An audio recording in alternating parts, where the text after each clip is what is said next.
Okay, welcome everyone to another issue of the Collector Car Canada podcast. Although we've been shooting quite a few podcasts, as some of our YouTube followers would know, we're doing two series of podcasts. If you've been following us, you've seen some of the car reviews we've done. We're trying to make a habit of making a podcast segment for every car we run, both on auction and on our Buy It Now lot. Today is the first in our series of special interest podcasts. So a little different from the car reviews. Think of something like Vin Wiki's car stories. We're doing something like that. So today I'm really pleased to welcome our first guest. His name is Lorenzo Pelliciotta. Now that I've given them your name, Lorenzo, why don't you tell them, introduce yourself, tell them a little bit about you and your businesses. Oh, hey, hi, Lorenzo Pelliciotta here. Have to throw that one in there. Sorry. Oh, I knew that was coming. I had to do. Keen observers will note that we're sitting in front of an MGA today. There are a couple of reasons for that. We're sitting here at the garage. You've seen us use this facility before. It happens to be where there was the most space to set up our chairs. But in addition to that, we at Collector Canada are trying to entice an MGA seller to auction her car with us. So I'm going to send her a link to this video. Why don't I try to list off my understanding of your various arms of your empire, and you fill in the blanks for me. So I've been to your location on Wycroft Road in Oakville, Ontario, and there I know you have an Auto Pro mechanical shop. Correct. And under the same roof you have a CarStar body and paint shop. Correct. I think you're wearing a CarStar shirt today. Yes.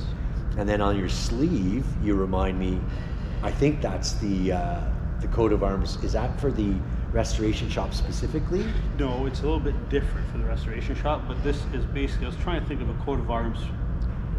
I wanted to get a crest for my own business. Sure. So what I did, I was trying to find my family coat of arms. Couldn't find it. There's no such thing. His name's Lorenzo Pelliciotta, and that's an Irish family? Right. I think it's the other I, Italian. It's Italian, right? So I found where my parents came from. We're from Italy. The region is the Molise region. Okay. So this is their coat of arms. The red, it sort of looks like the scuba diver.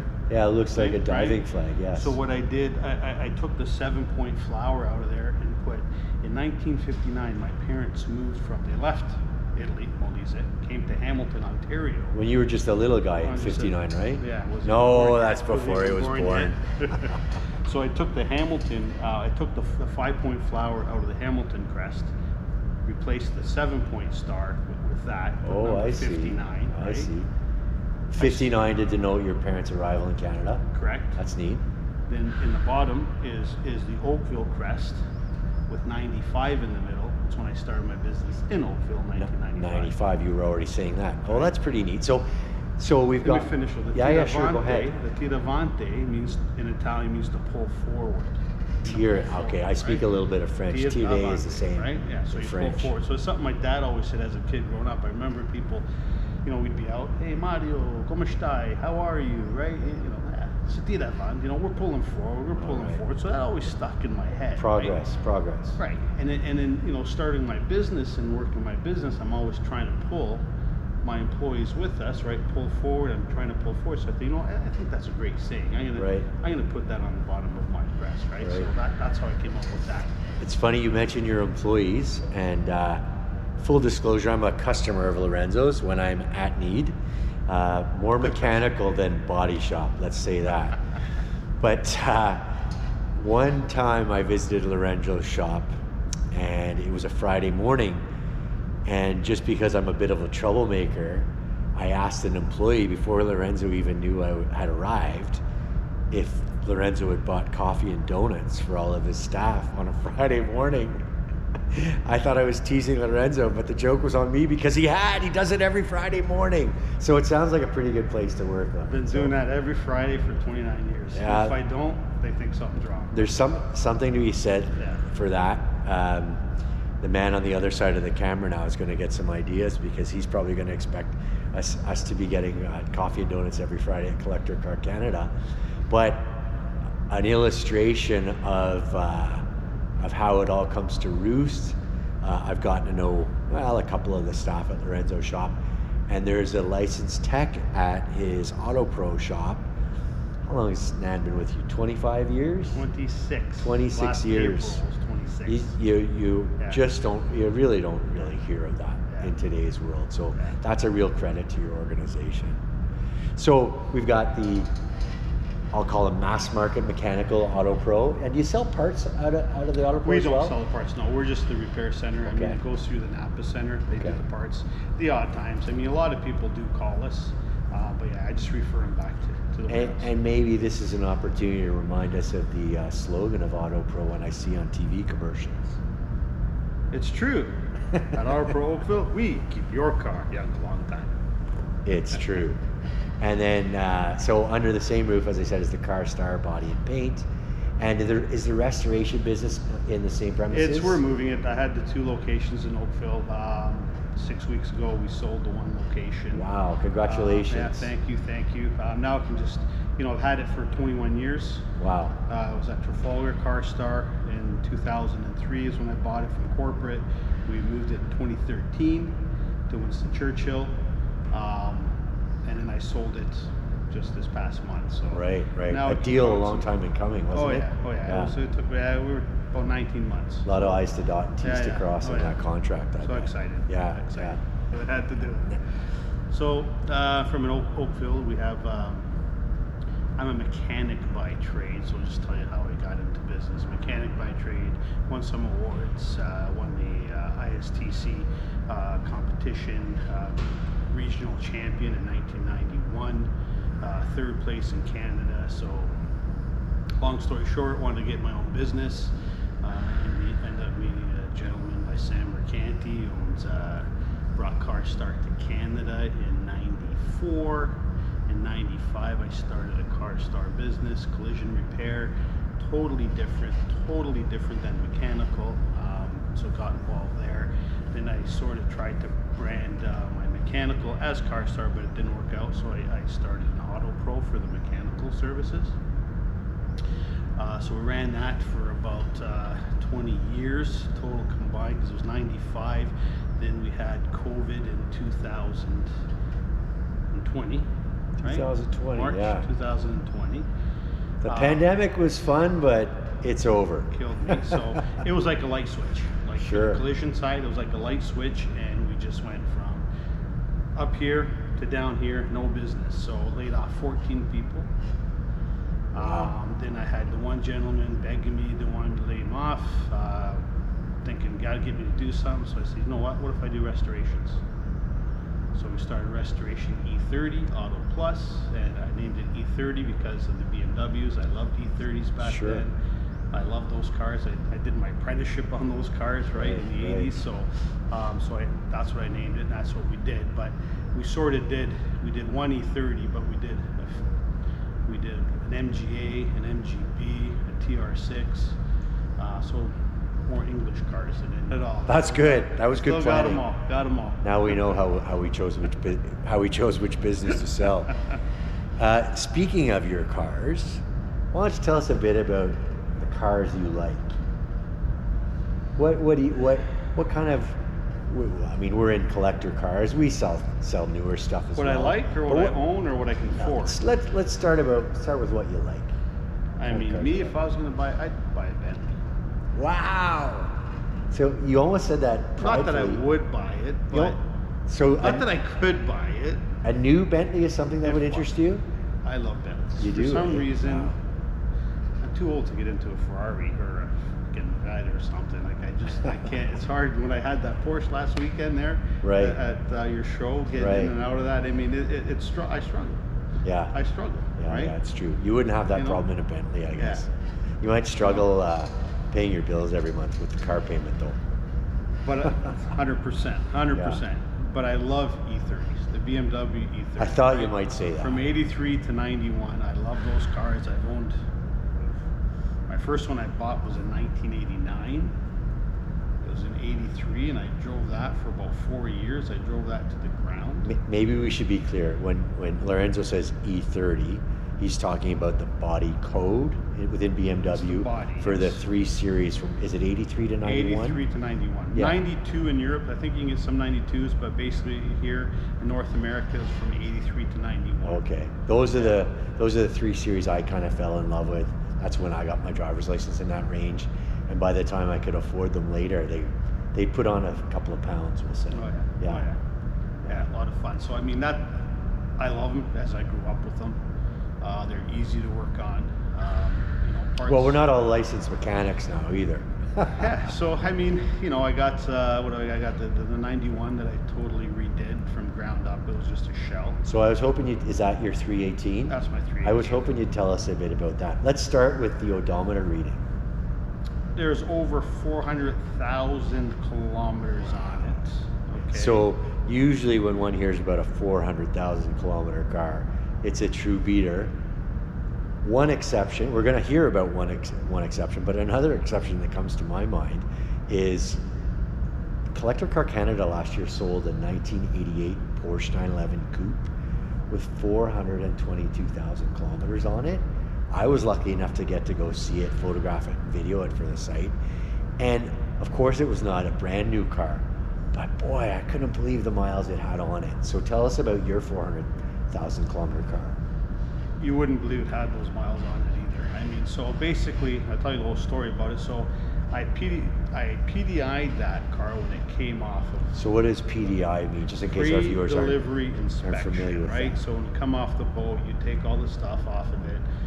You know, torque the wheels. So you're working in a dealership, getting it ready for sale, is that right? Correct. Right. Correct. Right? Okay. Taking the suspension blocks out of it, taking the battery switch out of it, checking it all out, make sure everything works in that road testing, and doing wheel alignment, right? Making sure it's all true, or checking it at least. Sure.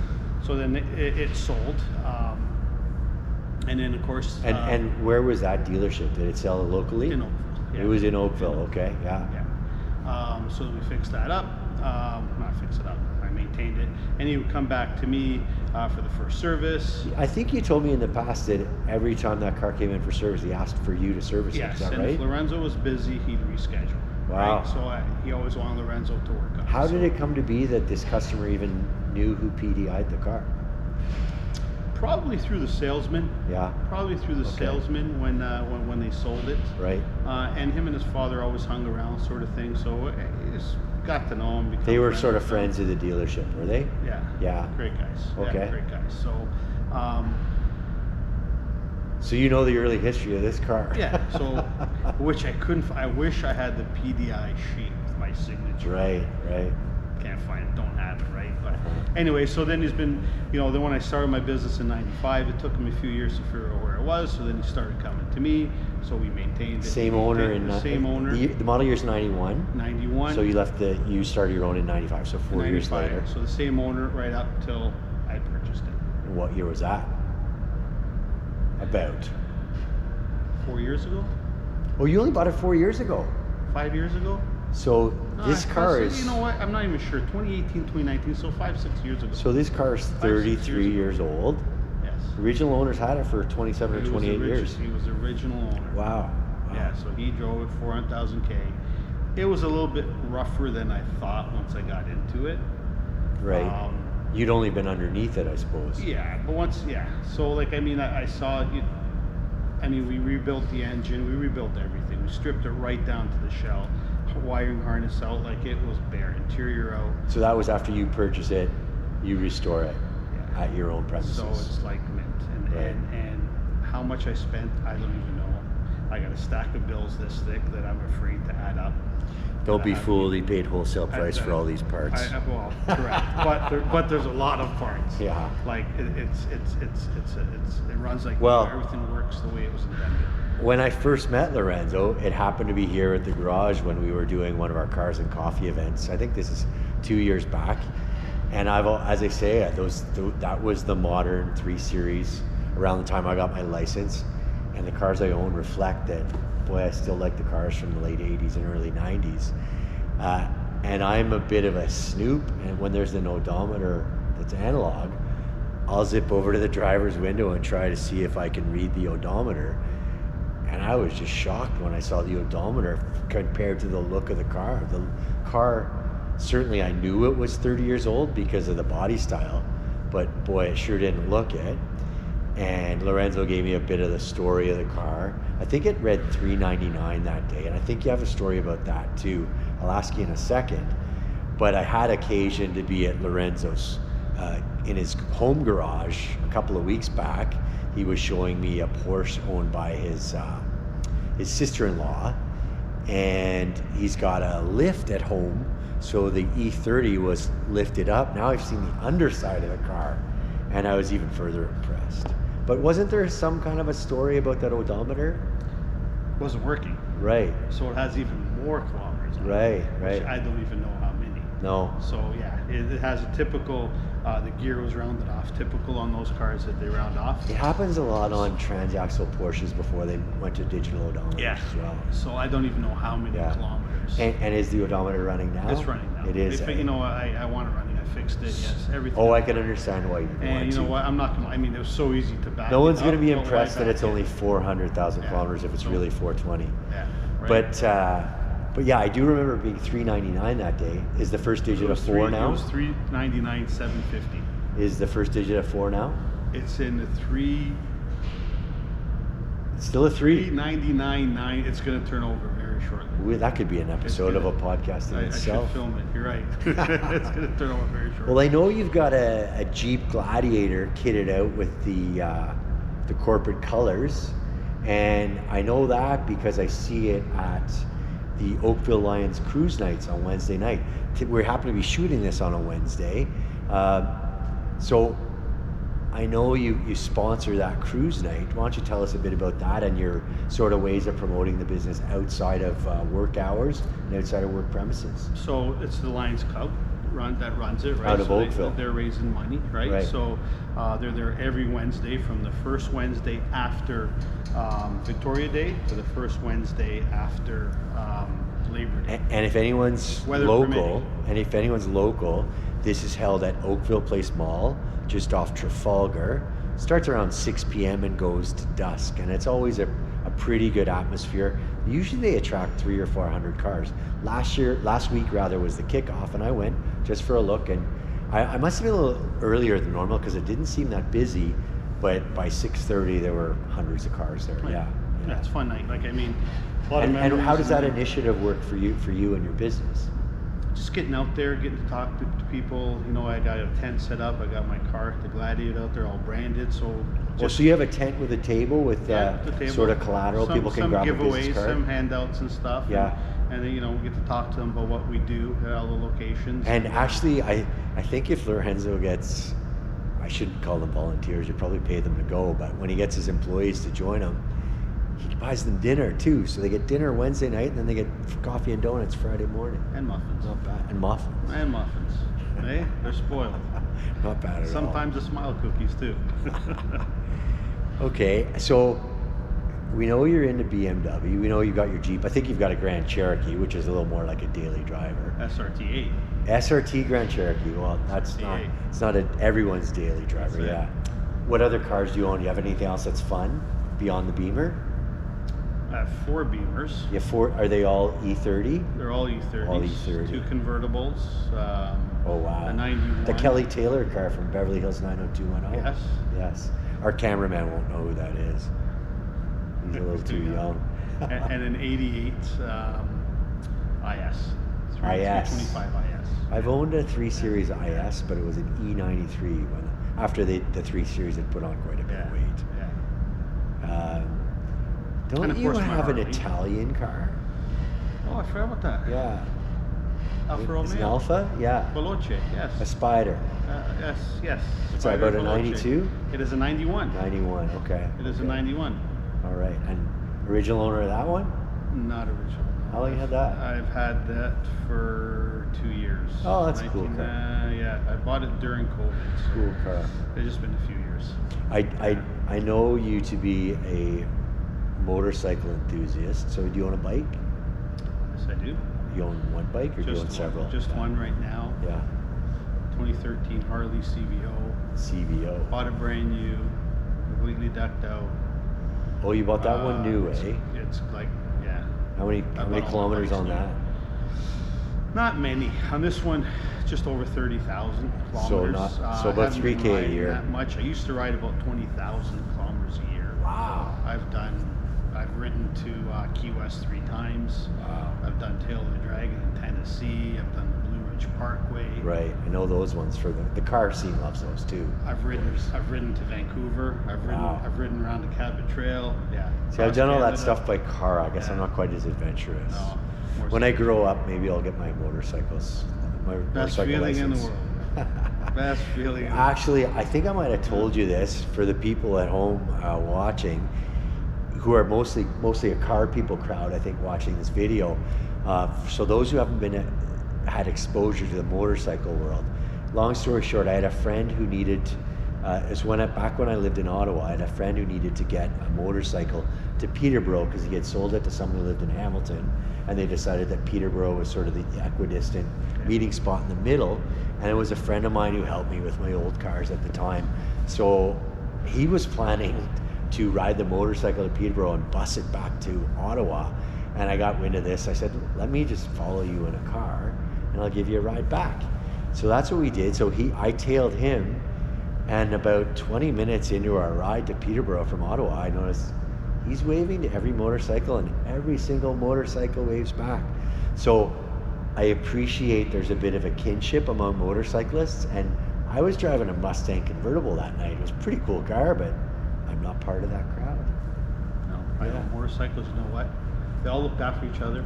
Yeah. And it doesn't matter if it's a race bike, it doesn't matter if it's a Harley, it doesn't matter if it's a Rice Rocket, a wannabe Harley, right? I mean, yeah, we're all friends. Like, yeah, you're on the open road, and we all look after each other and take care of each other. And as I'm talking about the waves, you're part of the crowd with the Jeeps. The Jeeps all wave to each other. The three finger wave over the steering wheel. Yeah. That's fun. So. And how about your own car scene? Like, do you go to Oakville with a bunch of friends, or do you have friends from the old days you still talk about cars and get together with? You know, I do. Probably more the motorcycle crowd. More the motorcycle crowd that we get out and do rides on weekends and stuff. But as sort of getting out for rides with the cars, yeah, you know, it was sort of, everybody's busy too. Yeah, I could see it being more of a motorcycle thing. It's a motorcycle thing where you get up, ride to Ellicottville, have breakfast or lunch, and ride back, right? So you can do that in a day. How long a ride to Ellicottville? About 3 hours or so? 3 hours, Yeah. about 3 hours. Have a meal and book it back. You can come back, right, down the back. It's great going through the Thank States. goodness the pandemic's done. The borders are open. There you go. Because that's in New York State, isn't it? Yes. Yeah. Okay, so here's a part of the podcast, Lorenzo. We're going to try to build this into every episode of our special interest type podcast. You must have some kind of a crazy story about running your own shop over the past 25 or 30 years. Does anything come to mind that might be fun to share with our audience? Well, let me think. You could have warned me, but let me think. So probably closer to 30 years back in the day, in the beginning. I did warn him. Oh my God. So I had a guy that would work for me. He sort of go missing once in a while. Was he a mechanic or a body man? He was a prepper. Actually. Good guy. In the body shop. Worked hard in the body shop, would work. Would stay, work late, we'd leave him late. He'd work at night because we'd have to paint it, right? He'd get everything prepped to paint in the morning. And the odd times he would be sleeping there. Sleep overnight at the shop? He'd be there, he'd come in the morning, he'd be in the back of a van with his blanket. And did he cuddled nice and sleeping. Oh, he even brought a blanket? Yeah. So he intended to sleep I there. guess, yeah. Yeah, so. And what time would you arrive in the morning to open up? 7. And he'd still be asleep in the back seat. Yeah. Back seat of your car, right? Not a customer car? Exactly. Or the company van. The shuttle. The shuttle. Yeah. Good. I was wondering about if it was someone more on the mechanical side or the body side, because with my experience working in a small group of Chrysler dealerships, which had a body shop, the two groups of people, they're really different people, aren't they? The mechanics from the body men.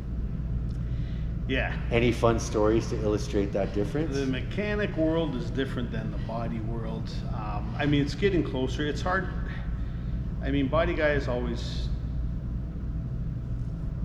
you know, each is better than the own, right? Like, I mean, Oh, do they have a rivalry between each other? in a way, Sort of way. like the police officers and firefighters. Yeah, right. You know what I mean? Like, and that's at even at dealerships, the parts guys who work against the mechanics. The Sure. mechanics hate the sales department, right? Like, they're all. Well, their that's because own that's how the little- dealer pays them, of little course. thing, But right? So, yeah, they're always sort of nitpicking at each other and Rivals. you know, and rivalry. Rivals and, under the same You know, roof. and they look at me, oh, Lorenzo, you're always, you know, you take care of the mechanics more than the body shop, and then the mechanics are, you know, saying Same. you're always take care. Look, they got all the new equipment. How come they got that new equipment? Where's our equipment, right? So, yeah, they just sounds like raising a family, eh?